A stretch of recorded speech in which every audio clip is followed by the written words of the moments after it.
The galaxy was quiet for the first time in 200 years. The kind of quiet that comes after a terrible storm has passed, leaving only broken pieces behind. The Great War between the Zephyr Empire and the Crimson Federation had finally ended, not with victory parades or celebrations, but with exhausted silence. Both sides had simply run out of things to fight with, and people willing to die. Commander Kang Subin stood at the observation window of the human starship Soul Explorer, watching the stars that had witnessed so much death and destruction. Her reflection stared back at her from the thick glass.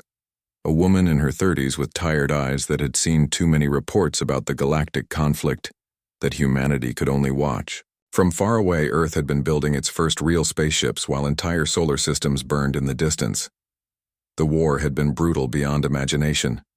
Planets cracked like eggs under orbital bombardment.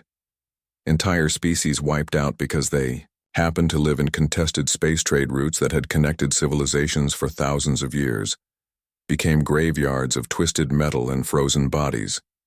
The Zephyr Empire, with their crystal ships and energy weapons, had fought the Crimson Federation with their biomechanical fleets and living ships until both sides collapsed from sheer exhaustion. Dr. Yoon Jae-sung approached Subin, carrying a datapad filled with the latest intelligence reports about the post-war galaxy. His face showed the excitement of a scientist about to make history, mixed with the sadness of someone who understood what they were walking into. The galaxy they had dreamed of joining was nothing like what they had imagined.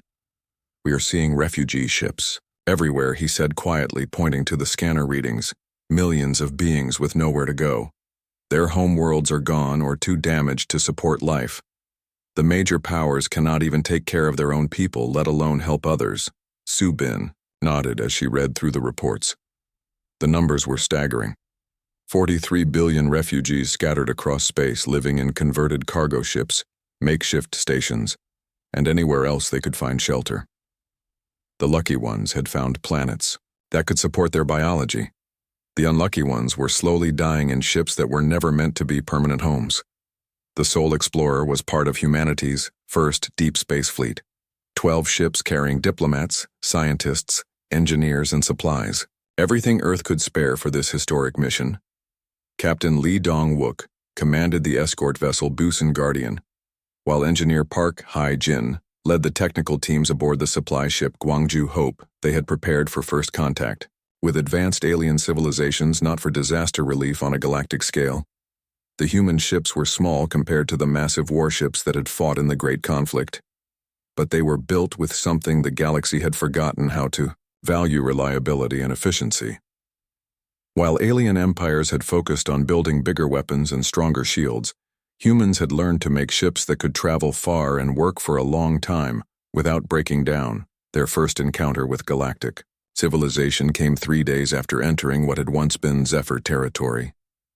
A distress signal led them to a convoy of refugee ships drifting near a dead star system. The vessels were a sorry sight: patched hull plating, mismatched engines, and life support systems held together more by hope than by proper engineering. The lead ship identified itself as carrying Keelan refugees, 4 armed beings whose industrial homeworld had been strip-mined for war materials. Another vessel held Vorthak, families gas-breathing creatures whose atmospheric processors had been destroyed in the fighting. A third ship was packed with Nexari, a hive mind species that communicated through pheromones and had been scattered when their queen ships were targeted. By both sides, Captain Oh Seung-hwan established communication with the refugee convoy, expecting the usual protocols of identification, territorial claims, and defensive posturing. Instead, he heard something that broke his heart. Desperate voices asking, not for protection or resources, but simply to be left alone. They had learned that contact with any military force usually meant more suffering. Subin made a decision that would echo across the galaxy. She ordered all human ships to provide immediate assistance without asking for anything in return. Medical teams led by Dr. Song Min-ho transferred to the refugee vessels, carrying supplies and expertise. Human engineers worked alongside alien technicians to repair damaged systems, while translators struggled to communicate across dozens of different languages and cultural barriers. The refugees could not believe what they were seeing. These strange new beings with only 2 arms and basic technology were helping them without demanding payment. tribute, or territory. The humans shared their food rations even though they were far from resupply. They offered medical care to species they had never encountered before. And most shocking of all, they seemed genuinely interested in learning about refugee cultures and traditions. Word spread quickly through the underground networks that connected survivor communities across the galaxy. The stories seemed impossible. A new species that treated all beings as equals, that shared technology freely, that seemed more interested in cooperation than conquest. Many dismissed these tales as desperate fantasies, but the evidence kept mounting. The humans established their first aid station at Meridian Point, an abandoned trading post that had been neutral ground before the war. Captain Nam Ji-woo converted the derelict facility into a bustling hub, where beings from across the galaxy could find food, medical care, and something even more precious, hope. The humans did not claim ownership of the station or demand tribute. They simply invited everyone to help rebuild it together. Engineer Bayman Seok worked 18-hour shifts, teaching human repair techniques to alien technicians who had forgotten that different species could work. Together, his enthusiasm was infectious. Soon, Keelan engineers were collaborating with Vorthak atmospheric specialists, while Nixari drones coordinated supply distribution with an efficiency that amazed everyone. The formal powers of the galaxy finally took notice when their spies reported impossible scenes. Different species working side by side, sharing resources and knowledge.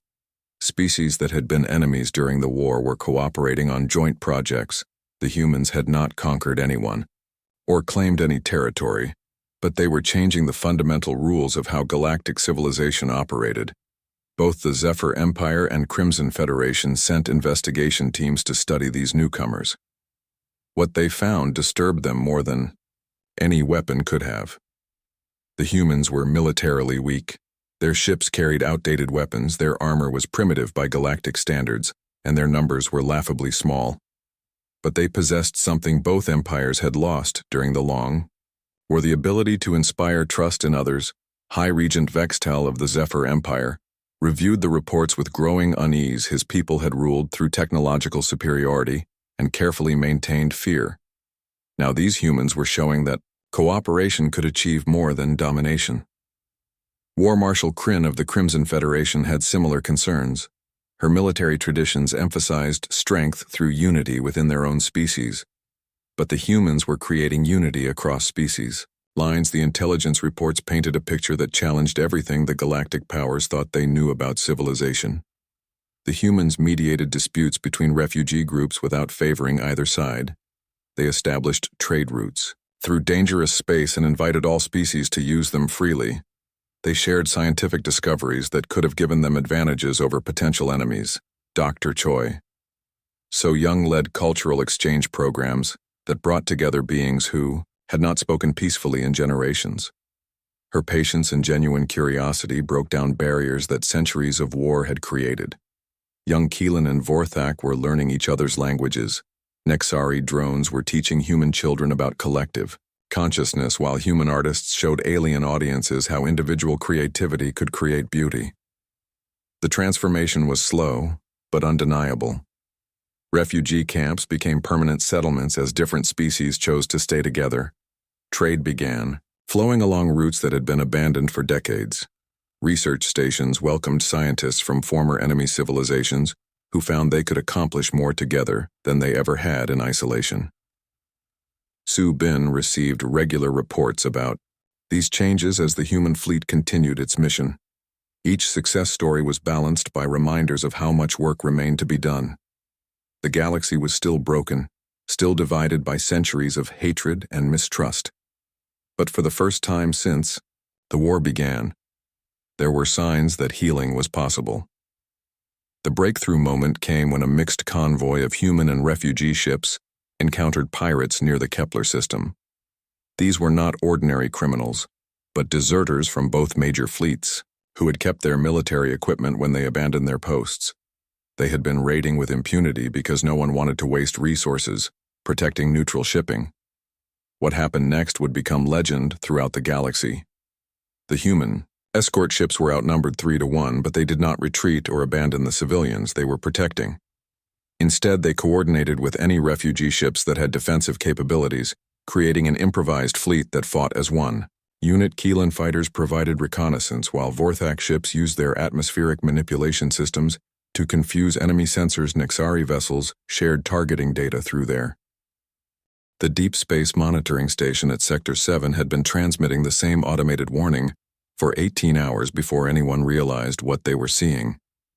Captain Oh Seung-hwan was the first human to analyze the sensor data, working alongside Dr. Park Jin-woo and a mixed team of scientists from species that had been enemies just months before.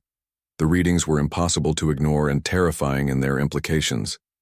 The massive objects approaching from intergalactic space were not asteroids or rogue planets.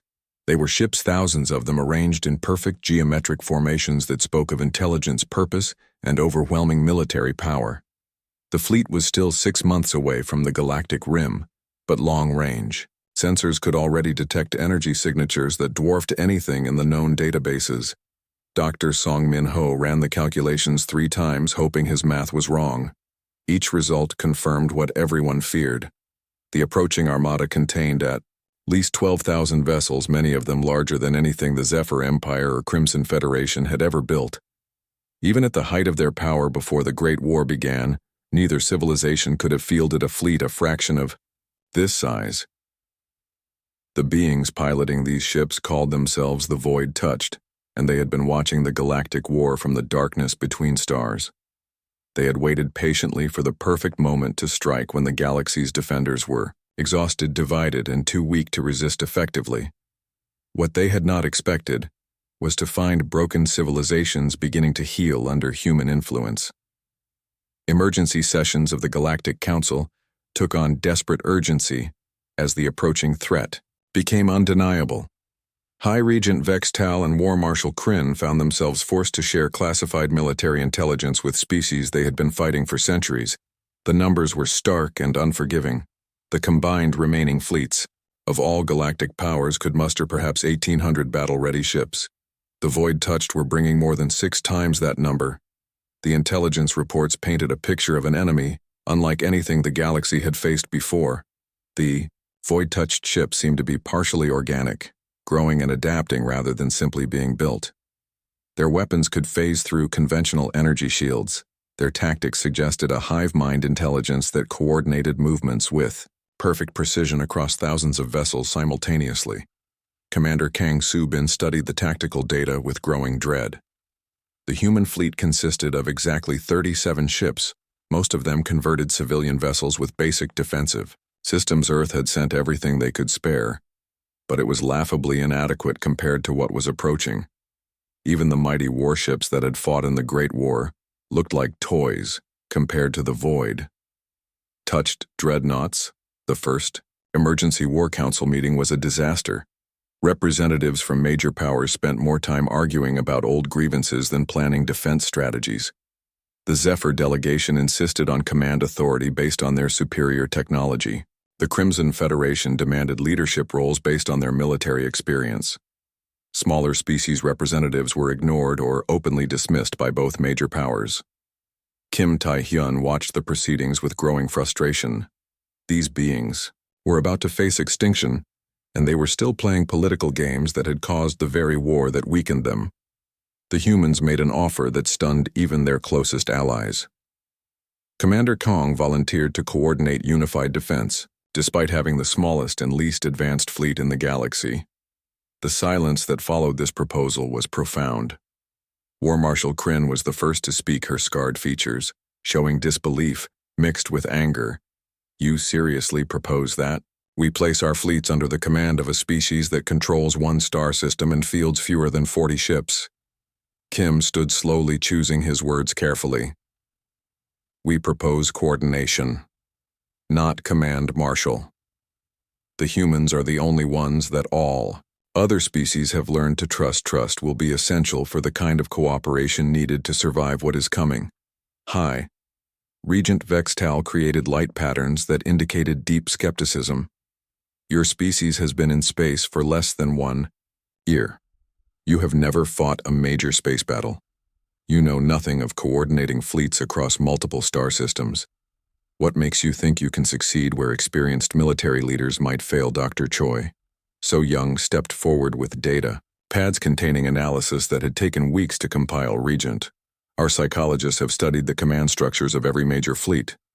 We have identified patterns of miscommunication, territorial disputes, and conflicting objectives that have plagued galactic military operations for centuries. She activated a holographic display showing battle formations from the recent war. Your forces fight as separate armies that happen to be pointed in the same direction. Our forces fight as integrated units where each ship supports every other ship. The difference in effectiveness is measurable and significant. The debate continued for hours, with representatives arguing about chain of command, resource allocation, and strategic priorities. Meanwhile, the void-touched fleet continued its relentless approach, gaining speed as it passed through the outer darkness. The enemy would arrive in 5 months, and the galaxy was still arguing about who should be in charge of the defense. The breakthrough came when the Keelan delegate stood to address the assembly.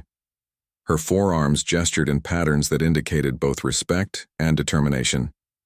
My people have worked with humans for 4 months. We have seen how they coordinate different species in joint operations. They do not command by giving orders, they lead by making everyone stronger together. She activated her own holographic display showing recent convoy escort missions. Human ships' integration with refugee defense forces had created fighting units that performed far beyond the sum of their individual capabilities. Mixed crews were becoming standard practice in human-led operations, with species that had never cooperated before, working as seamless teams. The Vorthak representative added his support through translated atmospheric chemical signals. Human engineering teams had helped his people rebuild their gas processing facilities, destroyed during the war. More importantly, they had trained Vorthak technicians to work alongside, solid matter being something that had been considered impossible before human arrival. Even the Nexari hive mind spoke in favor of human coordination. Their quantum communication networks had been integrated with human tactical systems, creating information-sharing capabilities that no single species could achieve alone. The results had been remarkable improvements in efficiency and effectiveness across all joint operations. Admiral Park Kyung-soo took command of the human contribution to the defense preparations, all 37 ships that Earth could spare. She immediately began implementing integration protocols that had been developed during convoy escort missions. Human vessels were paired with alien ships, creating mixed squadrons that combined different technologies and capabilities. The preparation time was measured in weeks, not months. Engineer Bae Min-seok worked around the clock to standardize communication protocols between technologies that had never been designed to work together. Translator Shin Yoon-ji established crash courses in tactical coordination for mixed-species crews.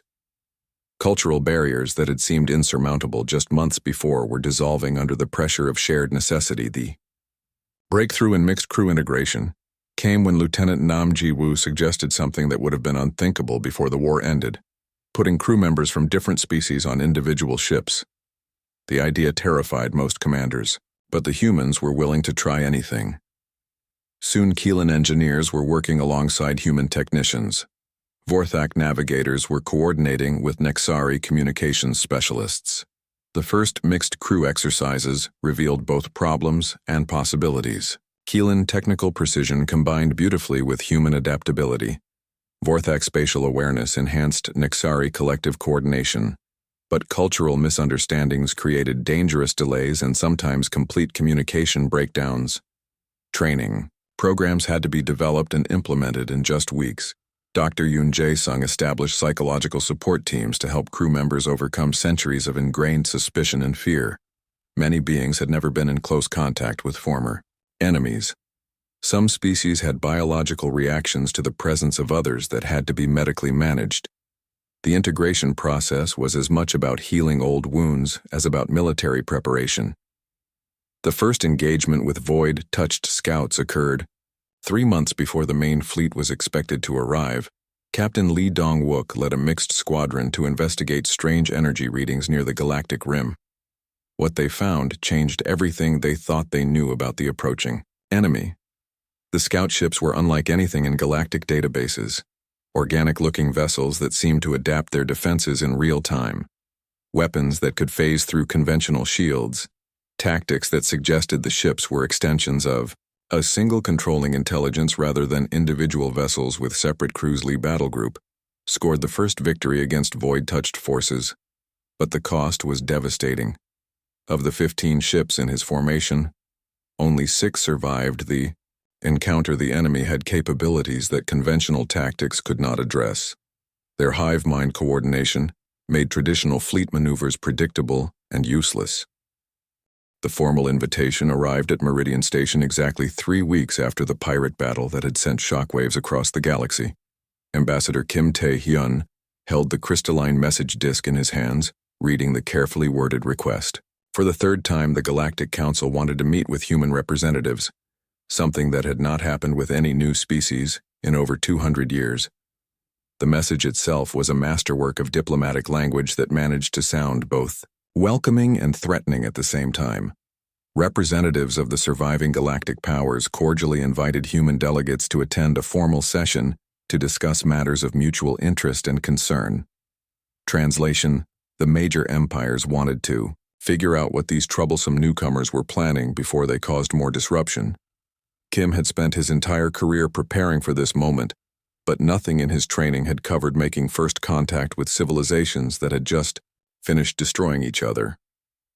The standard protocols assumed he would be dealing with stable governments, not the exhausted remnants of empires that had bled themselves nearly to death. Dr. Choi So Young joined him in the communications center carrying datapads filled with intelligence about what remained of galactic politics. Her research painted a disturbing picture of civilizations that had forgotten how to function without conflict. The Great War had lasted so long that entire generations had grown up knowing nothing but violence and suspicion. We are walking into a situation where trust is considered a weakness, she warned, as they began preparations for the journey.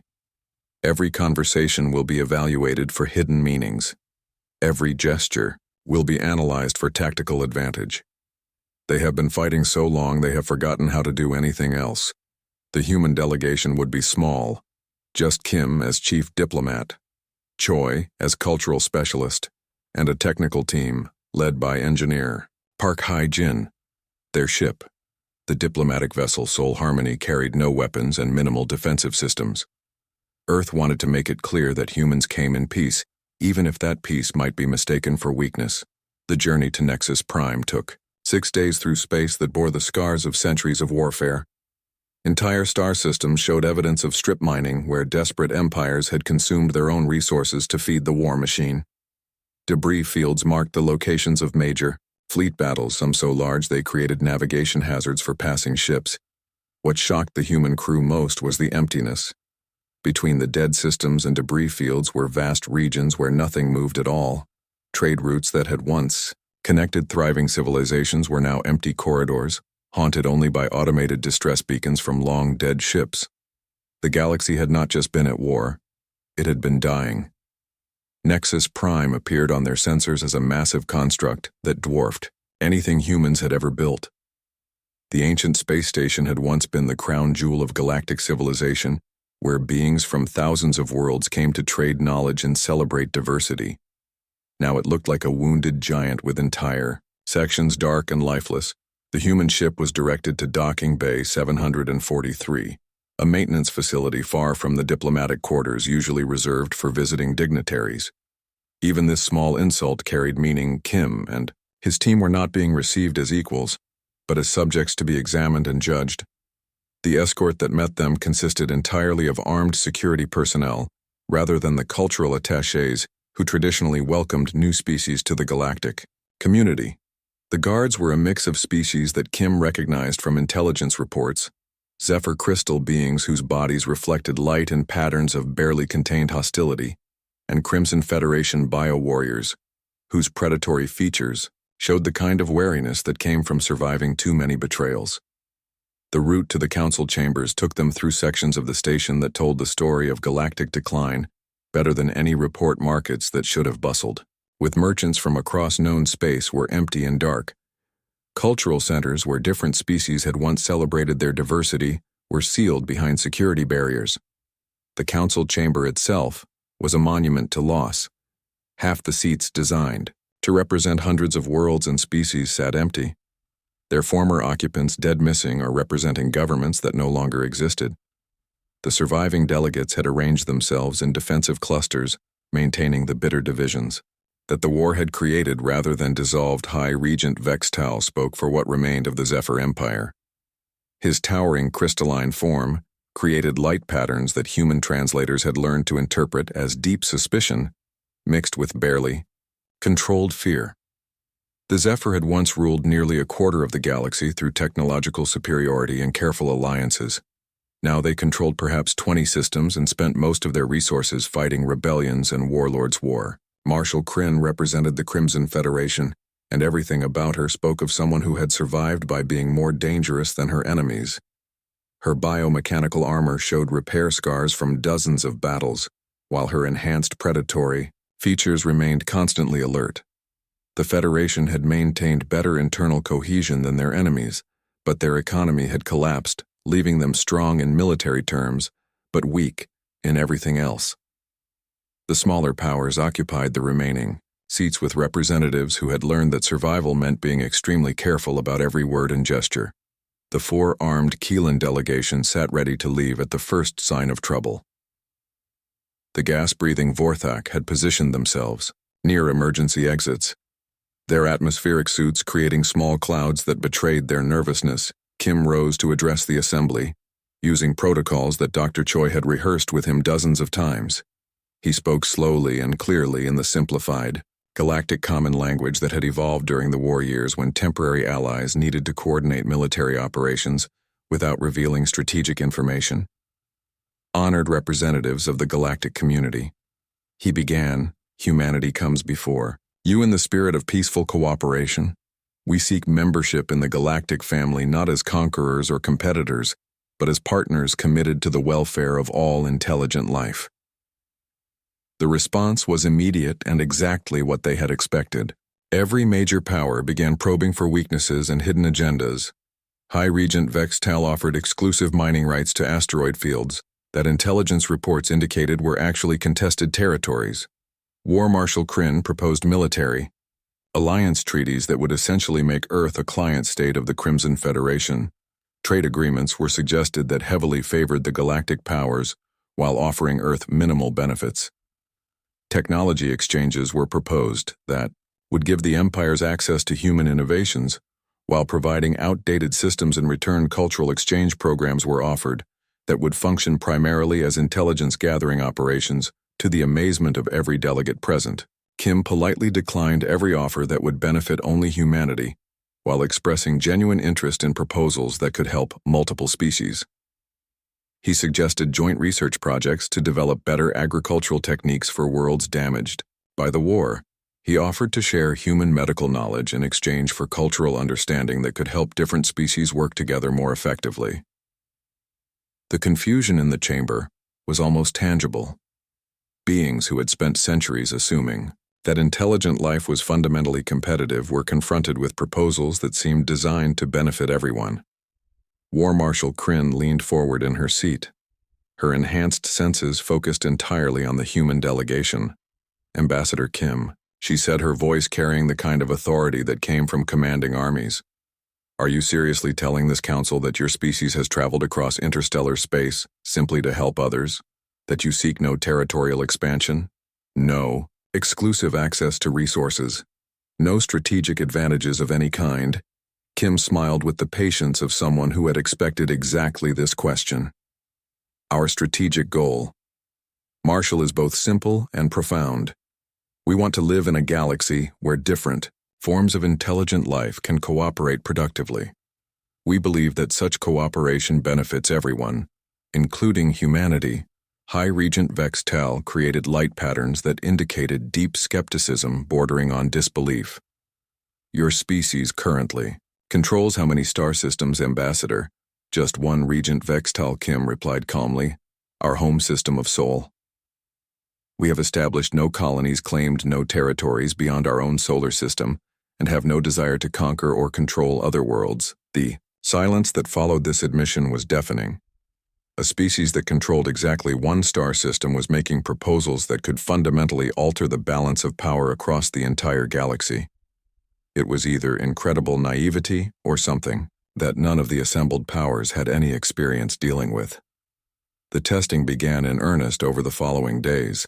Human delegates were offered opportunities that would reveal their true nature if they were simply better at hiding selfish motivations.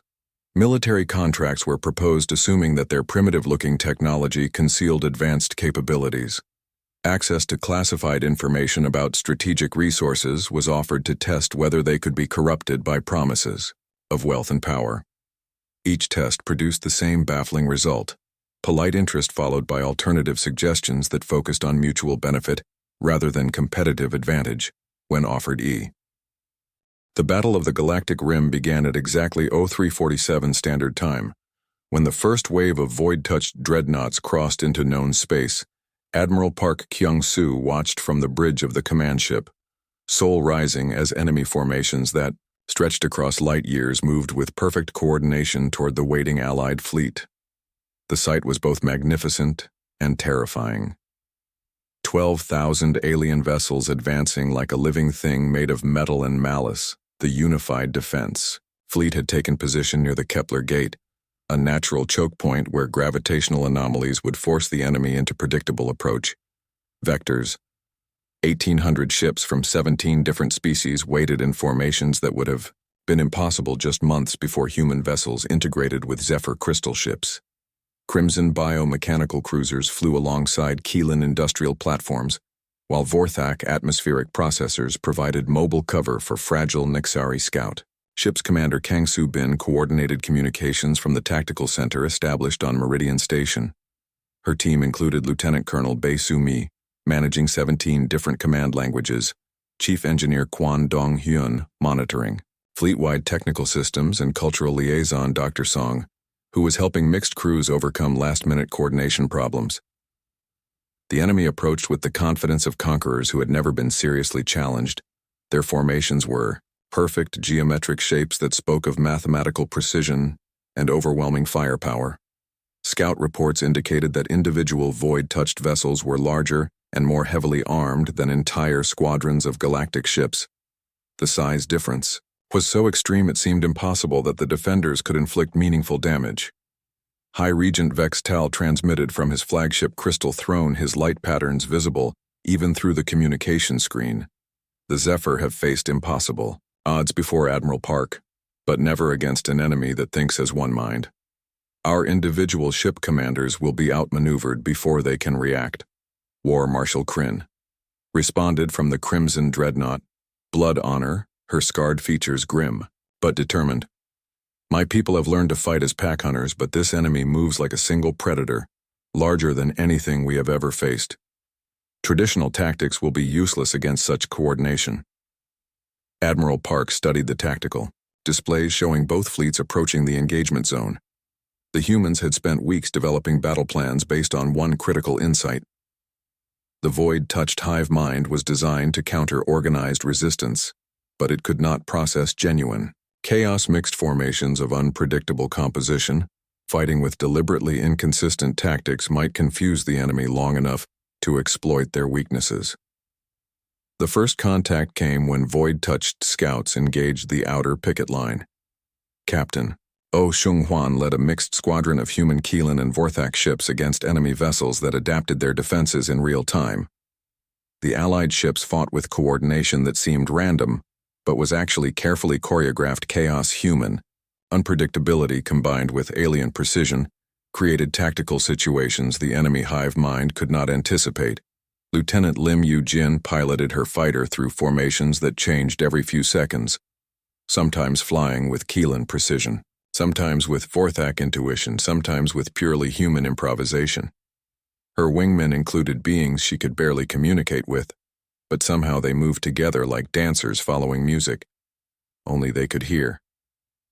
The breakthrough moment came when Engineer Chief Choi Woo-bin discovered something unexpected about void-touch technology.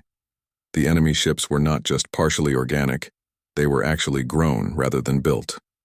Their hive mind connection was maintained through biological Neural networks that could be disrupted by specific energy frequencies. Dr. Park Jin-woo worked frantically to analyze the captured data from previous encounters, while the battle raged around them. His mixed species research team included Nexari, quantum specialists, Zephyr crystal resonance experts, and Crimson biomechanical engineers. Species that had been enemies were now sharing their most advanced scientific knowledge to save everyone. The enemy main fleet reached engagement range with formations that filled the entire sensor display.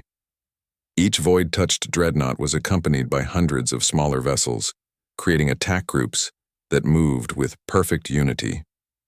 The mathematical precision of their movements was beautiful and horrible, like watching a symphony of destruction performed by an orchestra of nightmares. Admiral Park gave the order that would determine the fate of galactic civilization. All ships execute Chaos Protocol. 7. Begin random engagement patterns. On my mark. The unified fleet dissolved into what appeared to be complete disorder as ships broke formation and began fighting with no apparent coordination. What actually happened was the most complex military maneuver in galactic history. 1,800 ships from 17 species began fighting as individuals, while maintaining hidden coordination through quantum encrypted channels. Each ship captain was given broad objectives but complete freedom to achieve them, however they thought best. The void touched hive mind tried to process what it was seeing and failed. Individual enemy vessels were acting in ways that made no logical sense. Human ships were charging directly at superior forces. Keelan vessels were abandoning defensive positions to support unrelated units. Vorthak atmospheric processors were using their systems in ways that had never been recorded in any database. Captain Lee Dong-wook found himself fighting alongside a Crimson bioship and 2 Nexari scouts against a void-touched heavy cruiser. The enemy vessel adapted its defenses to counter his weapons, then immediately had to readapt when the bioship attacked with living projectiles, then readapted again when the Nexari hit it with quantum disruption beams. The EIB. Constant adaptation became the enemy's weakness. When the void-touched ships tried to counter one type of attack, they became vulnerable to completely different approaches. The hive mind could not maintain effective defenses against tactics that changed faster than it could process information. Engineer Bae Min Seok transmitted the breakthrough discovery to all allied ships. The enemy neural networks operate on specific frequencies. If we can generate harmonic interference, we can disrupt their coordination temporarily. All mixed crews begin random frequency modulation of your communication systems. The effect was immediate and devastating. Void touched formations that had moved with perfect precision began to show gaps and hesitations. Individual enemy ships started making tactical errors as their connection to the hive mind fluctuated. Mixed allied crews took advantage of every moment of confusion, striking at enemy weaknesses before the connections could be re-established. The tide of battle began to turn when squadron leader Ryu Hyun-woo led a desperate attack on the enemy command cluster. Deep in the heart of the void touched formation, massive vessels served as neural relay stations maintaining the hive mind connection across the entire fleet. If those ships could be destroyed, the enemy would lose their greatest advantage. 12 human fighters escorted by volunteers from 6 different species punched through enemy defenses that should have been impenetrable. They lost ship after ship to weapons that could destroy matter at the molecular level, but kept fighting with determination that amazed their alien allies. Lieutenant Commander Yang Seo-jin watched her squadron mates die one by one as they fought their way toward the command ships. Her own fighter was held together more by hope than structural integrity, but she kept flying because the alternative was unthinkable. The galaxy was depending on them to succeed. The final assault came down to 3 ships against a command vessel the size of a small moon. Ryu Hyun-woo himself delivered the decisive blow, ramming his damaged fighter into the neural relay core at the moment when Allied fire had weakened the enemy shields. The explosion that followed could be seen across the entire battlefield. Without their central coordination, the void touched fleet began to fall apart. Ships that had moved as one mind became individual vessels that could not communicate effectively. The hive-mind connection that had been their greatest strength became a critical vulnerability when it was severed. The Allied fleet pressed their advantage, driving confused enemy formations back toward the galactic rim.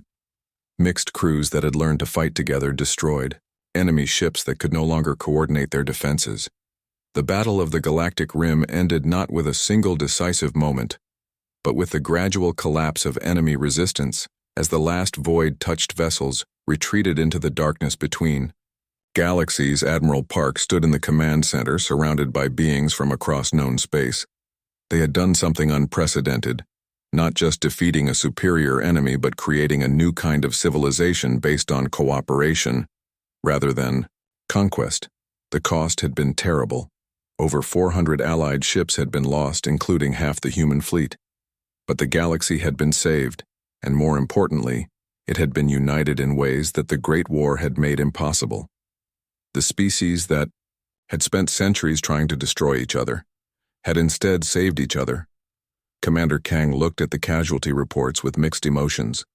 The humans had taken proportionally the heaviest losses, throwing their smaller ships into the most dangerous positions to protect larger vessels, but they had also accomplished something that would echo through history. They had shown the galaxy that diversity was strength, not. 5 years after the Battle of the Galactic Rim, the galaxy was a place that no one would have recognized. Admiral Lee Dong-wook formerly, Captain Lee stood in the memorial garden on New Busan, where the names of the fallen were inscribed in 17 different languages. The planet that had once been a lifeless rock was now a thriving world, where beings from across the galaxy lived and worked together. The memorial itself told the story of what had been won and what had been lost. 3,000 names were carved into crystal monuments that reflected light in patterns meaningful to different species. Human names stood beside Keelan designations. Vorthak atmospheric signatures were etched next to Nexari quantum frequencies. Every being who had died in the final battle was remembered in their own cultural tradition. Dr. Park Jin-woo joined Lee at the memorial, carrying reports about the latest developments across the galaxy. Trade routes that had been closed for centuries were carrying cargo between worlds that had once been bitter enemies. Scientific research stations welcomed scholars from species that had spent generations trying to kill each other. Cultural exchange programs brought together young beings who saw diversity as natural rather than threatening. The transformation had not been easy or automatic. In the immediate aftermath of victory, old suspicions and centuries of hatred did not simply disappear. High Regent Vex Tal and War Marshal Kryn had both struggled to convince their people that former enemies could become trusted partners. Many worlds remained isolated by choice, preferring familiar isolation to uncertain cooperation. The breakthrough had come when refugee populations who had lived and worked with humans during the post-war period began returning to their reconstructed homeworlds. They carried with them not just stories about cooperation, but practical experience in making it work. Mixed communities that had formed around human aid stations became models for integration that other worlds could follow. Engineer Baymin Siak had spent 3 years helping to rebuild the Keelan industrial worlds that had been strip-mined during the Great War. His teams included humans, Vorthak atmospheric specialists, and even former Crimson Federation technicians working together to restore ecosystems that had been thought permanently destroyed. The success of these projects proved that cooperation could accomplish what no single species could achieve alone. The new Galactic Assembly met in rotating locations rather than maintaining a fixed capital. The old system of permanent seats for major powers had been replaced by representation based on contribution to common project. Species that helped with disaster relief got more votes than those that focused only on their own interests. The humans, despite having the smallest territory, held influence far beyond their numbers because of their consistent focus on galactic rather than local concerns. Commander Kang Soo-bin now served as the assembly coordinator, helping to manage debates between beings whose ways of thinking were fundamentally different. The job required patience, understanding, and the ability to find common ground between perspectives that seemed completely incompatible. Her success had made her one of the most respected figures in galactic politics. The economic changes were as dramatic as the political ones. Trade agreements based on mutual benefit rather Then exploitation had created prosperity that spread across multiple star systems. The Zephyr Empire had shared their crystal technology in exchange for crimson biomechanical expertise. Both civilizations were stronger than they had been even before the Great War began. Dr. Choi So Young established the Galactic Cultural Institute on New Busan, where young beings from different species learned about each other's histories, traditions, and ways of thinking. The institute had become so popular that admission was competitive with thousands of applicants for every available position. Students who graduated from the program carried understanding and respect back to their home worlds. The military changes were perhaps the most significant.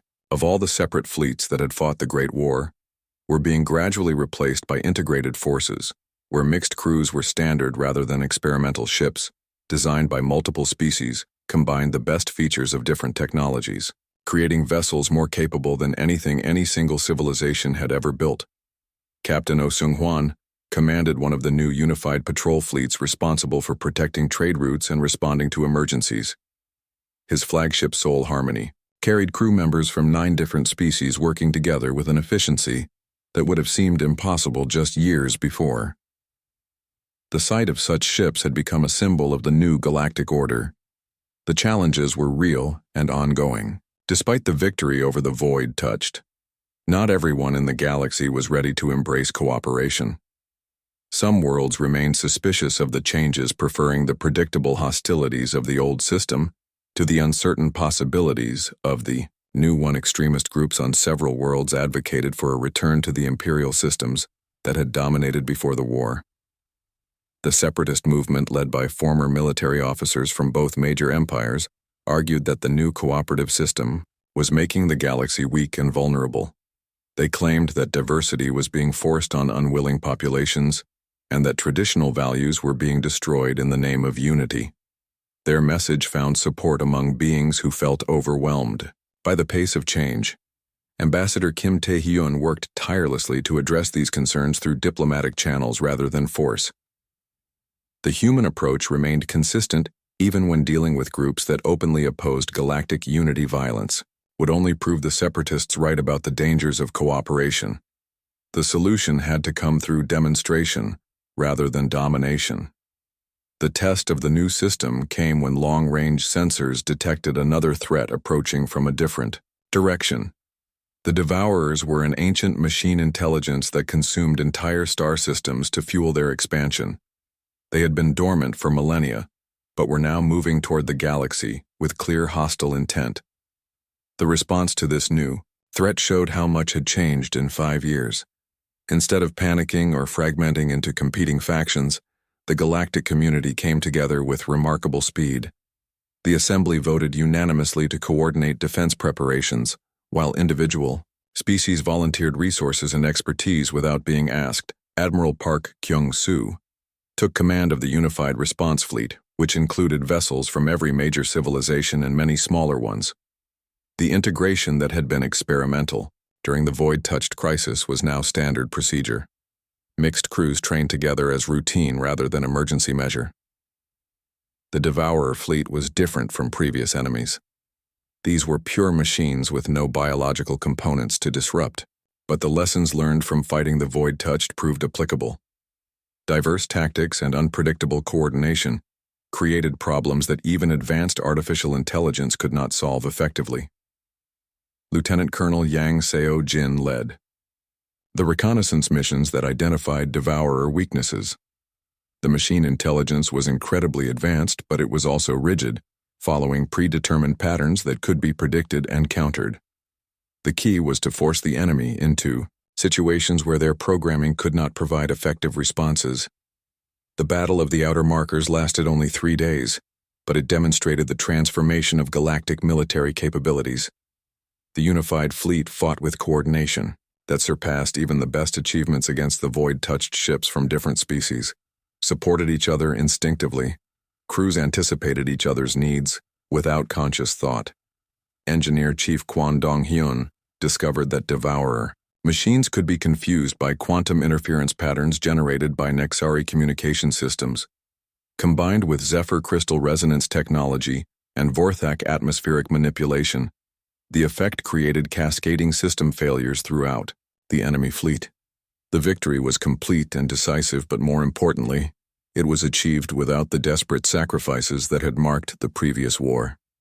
The galaxy had learned to fight together effectively enough that superior coordination could overcome superior technology.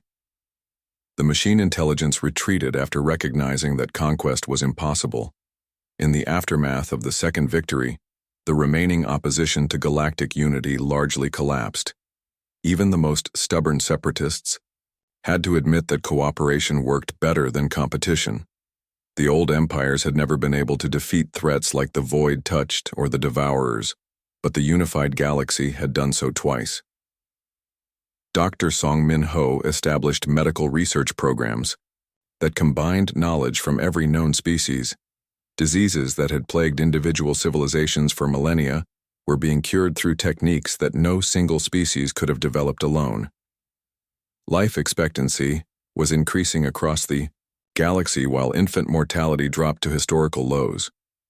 The cultural flowering that followed the military victories was unprecedented. Art forms that combined traditions from multiple species created beauty that no one had imagined possible. Music that blended different species. Aesthetic sensibilities moved listeners in ways that purely traditional compositions never could. Young beings growing up in the new galaxy took cooperation for granted in ways that amazed their elders. Children who played together without noticing species differences were becoming adults who saw diversity as normal, rather than threatening. The psychological barriers that had maintained SEPA